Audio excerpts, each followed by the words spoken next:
Hi friends, मैं नीरज पांडे। आप देख रहे हैं यूट्यूब चैनल नीरज विद मैजियस। आज मैं चर्चा करने वाला हूँ किस दिन को, किस तिथि को चांद का दर्शन करना मना है।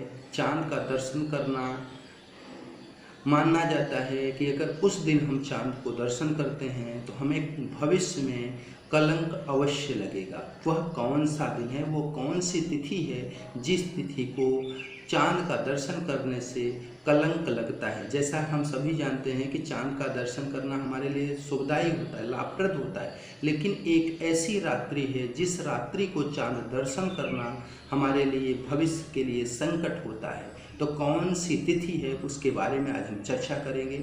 आप सभी ने थोड़ा बहुत कहीं सुना होगा स्मंतक मणि की कहानी। अगर नहीं सुने हैं तो मैं आज बताऊंगा स्मंतक मणि की कहानी। आप सभी जानते हैं कि यह सुख सागर में, जो आपका सुख सागर है, उस सुख सागर में यह कहानी आती है। मित्रों, हम कहानी को हम बताते हैं। थोड़ा अगर आपको इंटरेस्टेड हो तो वीडियो को अंत तक जरूर देखिएगा।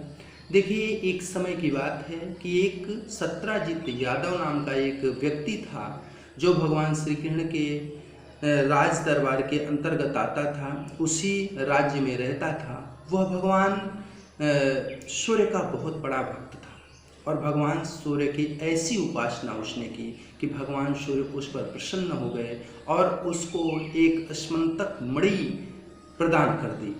और वह स्मंतक मणि लेकर के बहुत प्रसन्न था। उसका वजह भी था कि स्मंतक मणि जो थी उसका प्रभाव और उसका जो कीर्ति थी वो अलग थी। स्मंतक मणि की प्रभाव सबसे बड़ी बात तो ये थी कि वह प्रत्येक दिन 8 भार सोना प्रदान करती थी। जैसे ही सत्राजित उसका पूजा करके अपना पूजा समापन करने वाला होता था तो उस दिन उस समय उसको 8 भार सोना वह मणि प्रदान करती थी। और दूसरी बात ये भी थी मणि का प्रभाव कि जहाँ पर मणि आसपास रहेगी उस आसपास के एरिया में कभी भी बीमारी, कभी भी किसी प्रकार की कह सकते हैं कि किसी प्रकार की दरिद्रता या किसी प्रकार की कमियां नहीं आ सकती थी। और एक और प्रभाव था कि जिस जगह मणि रखी रहेगी वह हमेशा चमकती रहेगी और इसी कारण वहाँ क्या होता था, प्रकाश रहता था, जगमगाता रहता था। एक दिन क्या हुआ, सत्राजित वह मणि अपने गले में डाल करके राज दरबार की ओर चला आया। जैसे ही राज दरबार में आया तो सभी लोगों ने देखा कि भगवान श्री कृष्ण आ गए। क्योंकि भगवान श्री कृष्ण भी चलते थे तो वो भी इतना माणिक्य और मणि पहने हुए रहते थे और दूसरी बात उनमें इतना खुद चमक रहती थी, भगवान ही थे, तो जहाँ जाते वहाँ प्रकाश हो जाता। सब लोग सोचे भगवान श्री कृष्ण आ गए। लेकिन जैसे पास में जब सत्राजित आया तो देखे ये तो सत्राजित यादव है। सबने उसका स्वागत किया और बैठाया कि बैठिए भाई साहब। और हुआ क्या कि तब तक भगवान श्री कृष्ण भी आ जाते हैं और सत्राजित के गले में पड़ी उस मणि को देखते हैं तो भगवान श्री कृष्ण ठिठोली बस, हंसी बस उससे कह देते हैं कि ये मणि तुम्हें अच्छा नहीं लग रहा है, अगर इसको आप राजा उग्रसेन को भेंट कर दें तो यह मणि सही जगह, सार्थक जगह पहुंच जाएगी और आपको बहुत यश मिलेगा। यह सुनकर के सत्राजित को बहुत बुरा लगा और सत्राजित धीरे से वो उस दरबार से निकला और अपने घर तरफ चला गया। मित्रों, कुछ दिन बाद क्या होता है, सत्राजित का छोटा भाई प्रसेन वही मणि अपने गले में डालकर अपने घोड़े पर सवार होकर 2-4 और लोगों के साथ आखेट खेलने जंगल में चला गया। जैसे ही वह जंगल, घोर जंगल में पहुंचा तो वहाँ होता क्या है कि आखेट खेलते खेलते खेलते खेलते वह अपने साथियों के साथ आगे बढ़ गया और साथी पीछे रह गए। होता क्या है मित्रों, कुछ देर के बाद एक शेर आता है और जो उसका भाई प्रसेन था, प्रसेन को मार लेता है और मार डालता है, साथ में घोड़े को भी मार देता है और उस मणि को लेकर के भाग जाता है। कुछ देर उसके साथी उसको ढूंढते हैं, लेकिन जब वह नहीं मिलता है तो निराश होकर के वापस चले आते हैं और आकर के सत्राजित को बताते हैं कि भाई आपका भाई जो है वह जंगल में गया, लेकिन जैसे ही घोर जंगल में प्रवेश किया न जाने किधर चला गया। और हम लोग बहुत देर तक ढूंढे, लेकिन रात्रि होने के कारण हम लोग वापस आ गए। सत्राजीत अपने कक्ष में अपनी पत्नी के साथ बैठा था, बड़ा निराश था। मित्रों, ये कहानी आप भी सुने होंगे कि माताओं के पेट में कुछ बातें नहीं पचती हैं, या कह सकते हैं कोई भी बात नहीं पचती, खासतौर से राज की बात नहीं पचती। इसीलिए कहा गया है कि माताओं को राज का बात नहीं बताना चाहिए। इस पर भी मैं वीडियो लेके आऊँगा, ऐसा क्यों है। तो मित्रों, क्या हुआ कि सत्राजीत अपने शयन कक्ष में बैठा था, निराश था। उस समय उसकी पत्नी ने पूछा, ऐसा क्या है, आप इतने निराश क्यों हैं, इतने उदास क्यों हैं? तो उन्होंने सत्राजीत ने अपने पत्नी से कहा कि मुझे मेरा भाई छिन गया है, वो तो खल ही रहा है, लेकिन उससे ज़्यादा ये खल रहा है कि भगवान श्री कृष्ण के दरबार में जब मैं कल गया था तो उन्होंने मुझे कहा था कि यह मणि उग्रसेन को दे देनी चाहिए, जबकि मैं वहाँ नहीं दिया और वापस आ गया। मुझे लग रहा है कि भगवान श्री कृष्ण ने ही मेरे भाई को मार डाला और मेरी मणि छीन ली। यह बात जैसे ही उसकी पत्नी ने सुना, उसके मन में पेट में चलने लगी बातें, और रात्रि किसी तरह से बीती। सुबह जैसे हुई, वह अपने दासी से कहती है, वह उदास थी। उसकी दासी पूछी क्या बात है, दासी से बोली कि ऐसी सी बात है, भगवान श्री कृष्ण ने मार करके प्रसेन से मणि ले ली है, लेकिन एक बात करना बहना, किसी से बताना नहीं। और वह बहना क्या हुई कि दासी सुनी, दासी गई पानी भरने जगत कुएं पे। कुआं पर कुछ लोग और थे, महिलाएं थी, दासी बड़ी उदास थी। होता क्या है कि वहाँ महिलाओं ने पूछा क्या बात है, तुम उदास क्यों हो? बोली बहना बहुत बड़ी बात है, लेकिन किसी से न बताओ तो हम आपको बताएं। वो महिला बोली नहीं नहीं बहन, हम किसी से नहीं बताएंगे। और वही बात वह दासी उस महिला से बता दी। इसी प्रकार से एक दूसरे से महिलाएं कहती गई कि अगर आप किसी से न बताओ तो हम आपको बता दूं, हाँ, आप किसी को न बताओ तो हम आपको बता दूं। मित्रों, ये कहानी आगे बढ़ती गई और धीरे धीरे ये बात पहुंच गई भगवान श्री कृष्ण की अनन्य प्रेमिका उनकी पत्नी रुक्मिणी के पास। और रुक्मिणी जी ने जब जाना तो वह बात उनके भी पेट में नहीं पची, और अपने मन की व्यथा को वह भगवान श्री कृष्ण से कह देती है कि ऐसी ऐसी बात है। भगवान श्री कृष्ण जी ने कहा कोई बात नहीं है, चूँकि वो अंतर्यामी थे, हमेशा मुस्कुराने वाले थे, तो वो मुस्कुरा करके उस बात को टाल देते हैं और रुक्मिणी के हृदय को ढाढ़स देते हुए बोले कोई बात नहीं, झूठी बातें लोग करते रहते हैं, आप आराम कीजिए, और सो जाते हैं। जैसे ही सुबह होता है, भगवान श्री कृष्ण जी अपने कुछ सैनिकों के साथ, कुछ ग्वाल वालों के साथ, मित्रों के साथ निकल देते हैं जंगल की ओर। और जंगल की ओर जो प्रसेन के साथ लोग गए थे उनको भी साथ ले लेते हैं और कहते हैं आप चलिए, मुझे बताइए कि आपका और प्रसेन का संग कहाँ से छूटा। भगवान श्री कृष्ण उस घोर जंगल में जाते हैं जहाँ से प्रसेन और उसके मित्रों का संग छूटा था।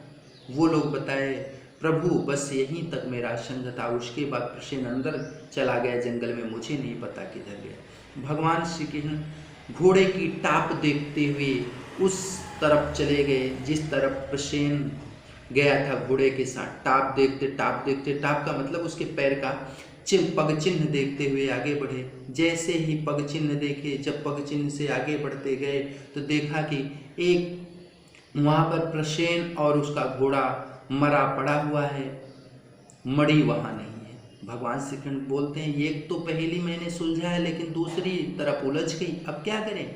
आगे देखे तो उन्होंने शेर का पंजा देखा, तो शेर का टाप पंजा देखते हुए वो क्या करते हैं, अब आगे बढ़ने लगते हैं। यहाँ तो ये हो गया निश्चित कि भगवान श्री कृष्ण ने नहीं बल्कि इसको शेर ने मारा है, ये बात पुख्ता हुई। लेकिन यह बात कहाँ तक पुख्ता होती है स्पष्ट नहीं हो पाई। तो भगवान श्री कृष्ण बोले नहीं, जब तक मैं अंत तक नहीं पहुँच जाऊँगा, इस बात के तह तक नहीं पहुँच जाऊँगा, मैं वापस नहीं जाऊँगा। आप लोगों को जाना हो तो चाहिए, लेकिन कोई नहीं वापस आए, साथ में आगे बढ़े। भगवान श्री कृष्ण जब आगे बढ़ने लगे होता क्या है मित्रों, शेर का पंजा देखते हुए वो जब आगे जंगल तरफ गए तो देखिए वहाँ एक बहुत बड़ी विशाल गुफा है और उसके गुफा के द्वार पर ही शेर मरा पड़ा हुआ है। भगवान श्री कृष्ण और उनके जो साथी थे बड़े स्तब्ध रह गए, बहुत परेशान कि अब क्या किया जाए। प्रसेन मिला, उसका घोड़ा मिला, आगे शेर ने मारा, शेर भी मरा पड़ा हुआ है, शेर भी मिल गया, लेकिन मणि नहीं मिली। अब क्या किया जाए। आगे बढ़ते हैं, भगवान श्री कृष्ण कहते हैं कि इस गुफा जो शेर है, शेर को मारने वाला एक रीछ राज वो जामुन रीछ राज है, मतलब कि एक भालू था। वो भालू की वहाँ पंजे की टाप दिख रही थी, तो वो समझ गए कि इसको मारने वाला, शेर को मारने वाला कोई भालू है। और भालू देखे तो उस गुफा के अंदर उसकी जो पग चिन्ह थे दिख रहे थे। भगवान श्री कृष्ण अपने मित्रों को कहते हैं, वो घनघोर बहुत भयंकर गुफा थी, उसमें अंदर एकदम अंधेरा सा छाया हुआ था, किसी की हिम्मत नहीं पड़ रही थी अंदर जाने की। लेकिन भगवान श्री कृष्ण जी जो कि जगत नियंता, जगत को संरक्षित करने वाले, वो तो सब कुछ जानते थे, लेकिन वहाँ मानव रूप में एक कला को, अभिनय को प्रदर्शित कर रहे थे। इसलिए वो भगवान श्री कृष्ण अन्य अपने साथियों को कहते हैं, आप लोग यहीं रुक जाओ, मैं अंदर देख के आता हूँ। और मेरा आप सभी लोग यहाँ 27 दिन तक प्रतीक्षा करना। अगर 27 दिन तक मैं नहीं आऊँ तो ये मान लेना कि मेरी मौत हो गई और आप लोग अपने घर को चले जाना। मित्रों, क्या हुआ, भगवान श्री कृष्ण जी उस गुफा के अंदर प्रवेश करते हैं और जैसे ही प्रवेश करते हैं भगवान श्री कृष्ण जी अंदर जाते हैं। अंदर जाते जाते जाते जाते उस रीछ राज के पग चिन्हों को देखते हुए, उस भालू के पग चिन्हों को देखते हुए आगे बढ़े। जैसे ही कुछ दूर गए तो वहाँ देखे कि एक चमकती हुई कोई चीज़ है जो एक बालिका के हाथों में पड़ी हुई है। जैसे ही भगवान श्री कृष्ण देखे बालिका लेटी हुई थी उस मणि को लेकर के, भगवान श्री कृष्ण जी ने कहा कि हमसे और चीज़ों से क्या मतलब, कि ये बालिका कौन है, मणि कैसे आई, हमें तो मणि चाहिए। और भगवान श्री कृष्ण जी जैसे ही उसके हाथ से मणि को छीनना चाहा, इतने में वो चिल्ला देती है। और जैसे ही चिल्ला देती है तो जामवंत, उसके लड़की का पिता उस बगल में सो रहा था, जामवंत, रीछ राज जामवंत, जो आप सभी जानते हैं कि भगवान राम के अनन्य भक्तों में से एक हैं रीछ राज जामवंत, जो उनकी बहुत सारी सहायता किए थे माँ सीता, जगत जननी माँ सीता को खोजने में, वही रीछ राज बानव। ये वहाँ क्या होते हैं कि वहाँ जैसे ही वो जगते हैं भगवान श्री कृष्ण पर झपट जाते हैं और भगवान श्री कृष्ण और रीछ राज जामवंत की 27 दिनों तक घोर मल्ल युद्ध चलता है। इतने में इनके साथी ने ये सोचा कि भगवान श्री कृष्ण बोले थे 27 दिन हम नहीं आए तो ये समझना कि हम मारे गए और आप लोग चले जाना। सारे उनके साथी चले आए घर और बताए ऐसी ऐसी कथा है। सभी नंद, सभी ग्वाल वाल, सभी लोग परेशान। सभी लोग यहाँ से क्या किए कि भगवान श्री कृष्ण जहाँ गए थे वहीं तुरंत बलदाऊ जी साथ में और सब लोग साथ में चल देते हैं, जो साथ गए थे उनको लेकर के। और जितने मंदिर, जितने शिवालय पड़ते, सब जगह मन्नत मानते कि हमारे भगवान श्री कृष्ण आ जाएंगे तो हम ये चढ़ावा चढ़ाएंगे, ये ऐसे करते करते वो लोग वहाँ पहुँच रहे थे। तब तक में 28 दिन बीत चुका था मित्रों। और 28वें दिन जब मल्ल युद्ध चल रहा था, भगवान श्री कृष्ण ने सोचा कि ये मल्ल युद्ध इस तरीके से हम भगवान और भक्त में चलता रहेगा, लेकिन ये समाप्त नहीं होने वाला, कोई किसी से कम नहीं। और भगवान श्री कृष्ण अपना बल जामवंत पर दिखाना नहीं चाहते थे, लेकिन अंत में विवश होकर के उनको अपना बल दिखाना पड़ा। और जैसे ही एक भयंकर इस प्रकार से रीछ राज जामवंत पर प्रहार किए उनके पीठ पर, और इतने में रीछ राज गिर गए, बेहाल होकर के गिर गए। लेकिन रीछ राज जामवंत उसी क्षण समझ गए कि मुझे परास्त करने वाला इस पृथ्वी पर कोई मानव नहीं हो सकता, कोई बंदर नहीं हो सकता, कोई भालू नहीं हो सकता, कोई शेर नहीं हो सकता। अर्थात भगवान के द्वारा सृजित कोई भी जीव मुझे इस प्रकार से परास्त नहीं कर सकता, मेरे साथ 28 दिनों तक मल्ल युद्ध नहीं कर सकता। यह साक्षात परम परमेश्वर मेरे प्रभु श्री राम हैं। चूँकि उन्होंने कहा था कि मुझे आशीर्वाद दीजिए कि आप जब आएंगे द्वापर में तो मुझे दर्शन जरूर देंगे। तो भगवान श्री कृष्ण दर्शन देने इसी बहाने आए थे और वह समझ गए, तुरंत भगवान के चरणों में पड़ जाते हैं कि मैंने भगवान आपको पहचान लिया। अब आप अपने असली स्वरूप को, राम रूप को मुझे दिखला करके कृतार्थ कीजिए, मेरे जीवन को धन्य कीजिए। भगवान श्री कृष्ण तुरंत राम रूप में परिवर्तित होते हैं, अपने धनुष बाण के साथ जामवंत को दिखने लगते हैं। तुरंत जामवंत एकदम विह्वल हो जाते हैं, रोने लग जाते हैं।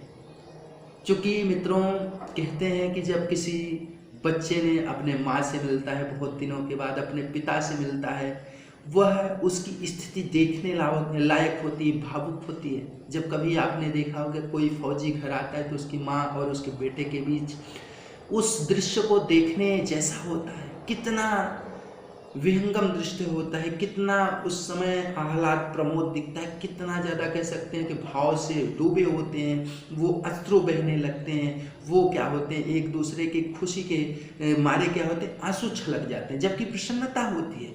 उसी प्रकार से भगवान श्री कृष्ण को देख करके मित्रों जामवंत जी के आंखों से आंसू बहने लगते हैं, वो तरबतर होने लगते हैं उस आंसुओं से, और भगवान श्री कृष्ण समझ जाते हैं और फिर जामवंत जी को उठा करके अपने गले लगा लेते हैं। फिर सारी दास्तान बताते हैं कि मैं क्यों आया, कैसे आया, ये मणि मैंने क्यों छीना। तो जामवंत जी ने सारी कथा को, वृत्तांत को सुना और उस मणि को जब भगवान श्री कृष्ण ने कहा कि ये मणि मुझे चाहिए, तो भगवान ने कहा कि हे प्रभु, जामवंत जी ने कहा भगवान से, हे प्रभु आप मेरे से एक मणि नहीं 2-2 मणि ले जाइए और मुझे कृतार्थ कीजिए। भगवान समझदार तो थे ही, लेकिन नासमझी करते हुए बोले कि मैं समझा नहीं, 2 मणि कैसे। बोले भगवान एक तो आप अस्मंतक मणि के लिए आए हुए हैं, वो लेके जाएं, दूसरी मेरे पास जामवंती नामक मणि है जो मेरी पुत्री है, उसको आप अपने चरणों में स्थान दें और अपने पास उसको रखें, यह मेरे लिए सौभाग्य की बात होगी। और हम भी अब वृद्धावस्था को चले हैं तो हम बहुत दिनों तक अब परवरिश नहीं कर सकते, इसलिए प्रभु आपसे निवेदन है कि आप मेरे जामवंती को अपने शरण में ले लें। और भगवान श्री कृष्ण के साथ जामवंती का विवाह हो जाता है वहीं पे, और भगवान श्री कृष्ण जामवंती को लेकर के साथ में अस्मंतक मणि को लेकर के रीछ रात जामवंत से विदा होकर के उस गुफा से बाहर चलते हैं। जैसे ही मित्रों भगवान श्री कृष्ण उस तरफ से अपने गांव की तरफ आ रहे थे, ब्रजधाम की तरफ आ रहे थे, इधर से ब्रजवासी जितने भी थे सब लोग बलराम बलदाऊ भैया के सहित सब लोग जा रहे थे मन्नतें मानते हुए। जैसे ही जामवंती को देखते हैं सब लोग ठिठोली करने लगे थे कि भगवान श्री कृष्ण एक स्मंतक मणि के लिए नहीं गए थे, ये तो जामवंती के लिए गए थे जो साथ में लेके आ रहे हैं। सारी महिलाएं हंसी मजाक करने लगी कि जो उनकी भाभियाँ लगती थी कि एक से पेट नहीं भरा दूसरे को ले आए। इस प्रकार से भगवान श्री कृष्ण जामवंती को लेकर के और स्मंतक मणि को लेकर के बलदाऊ भैया से मिल करके जंगल से घर आते हैं और ब्रजधाम में आ जाते हैं। फिर सत्राजित को बुलवा करके उसकी मणि उसको भेंट करते हैं। सत्राजित बहुत लज्जित होता है और बहुत परेशान होता है, घर जाता है, विचार करता है तो हम भगवान श्री कृष्ण को गलत कलंक लगाए थे, इससे हम कैसे छुटकारा पा सकें। मित्रों आप सभी जानते हैं कि पत्नियां उनके पेट में बात नहीं पचती है, लेकिन एक बात और बता दें, पत्नी से बड़ा मित्र और पत्नी से बड़ा कोई मंत्री नहीं होता है। मित्रों वह जब परेशान था उसकी पत्नी ने पुनः देखा, बोला आपके परेशानी का कारण क्या है, तो वह बताया। वो बोले कोई बड़ी बात नहीं है। जिस प्रकार से जामवंत जी ने अपनी पुत्री जामवंती को मणि के साथ भगवान श्री कृष्ण को भेंट किया, उसी प्रकार से आप इस मणि को दहेज रूप में भगवान श्री कृष्ण को भेंट कर दीजिए और अपनी बहन सत्यभामा का विवाह भगवान श्री कृष्ण से कर दीजिए, तो आपका ये जो मन का क्लेश है ये भी दूर हो जाएगा और सगे संबंधी आप दोनों हो जाएंगे, तो जो दरार पड़ी है वो भी दूर हो जाएगी। तो मित्रों फिर भगवान श्री कृष्ण से वह जो सत्राजित यादव था वह उस मणि को भेंट करके दहेज रूप में भेंट करता है भगवान श्री कृष्ण को और अपनी बहन सत्यभामा का विवाह भगवान श्री कृष्ण से कर देता है। इस प्रकार से भगवान श्री कृष्ण के 2 विवाह का यही वर्णन हो गया मित्रों, अभी बहुत बाकी हैं। और फिर क्या होता है कि उस मणि को भगवान श्री कृष्ण को भेंट करता है, लेकिन भगवान श्री कृष्ण कहते हैं कि इसकी पूजा अर्चना तो मेरे से होगी नहीं, इसको आप अपने पास ही रखिए। और फिर इस प्रकार से मित्रों कहानी थी ये। आप सभी जानते हैं कि इस जो भादों की शुक्ल पक्ष चतुर्थी होती है, भादों अभी क्या चल रहा है, भादों चल रहा है, भादों की शुक्ल पक्ष की जो चतुर्थी होती है, उस चतुर्थी को अगर आप रात्रि के चंद्रमा का दर्शन करते हैं तो आपको निश्चित रूप से निकट भविष्य में कलंक अवश्य लगेगा, किसी प्रकार का आक्षेप अवश्य लगेगा। मित्रों, ये कहानी मेरा लाने का यही मकसद है कि जैसा मैंने शास्त्रों में पढ़ा है, जैसा मैंने लोगों से देखा है, चूँकि ये कहानी मैं किसी से सुन करके नहीं बता रहा हूँ, मैंने खुद सुख सागर में ये कहानी पढ़ी है, इसलिए मैं ये कहानी आप तक बताया कि जब भगवान श्री कृष्ण को कलंक लग सकता है तो हम तो एक मानव हैं, तो हमें इस चीज़ से दूर रहना चाहिए। चूँकि देखिए, हम एक हिंदू धर्म को मानते हैं, सनातन धर्म को मानते हैं, तो हमें अपने धर्मों पर बिना किसी प्रकार का विवाद किए उनकी लिखी हुई बातों को मानना चाहिए, इसलिए हम उसको मानते हैं। और इसलिए आपको ये कहानी बता दी। यदि ये कहानी आपको अच्छी लगी, अगर इस प्रकार की और सारी कहानियाँ चाहिए तो मैं आपको कभी कभी बीच बीच में प्रोवाइड करता रहूँगा।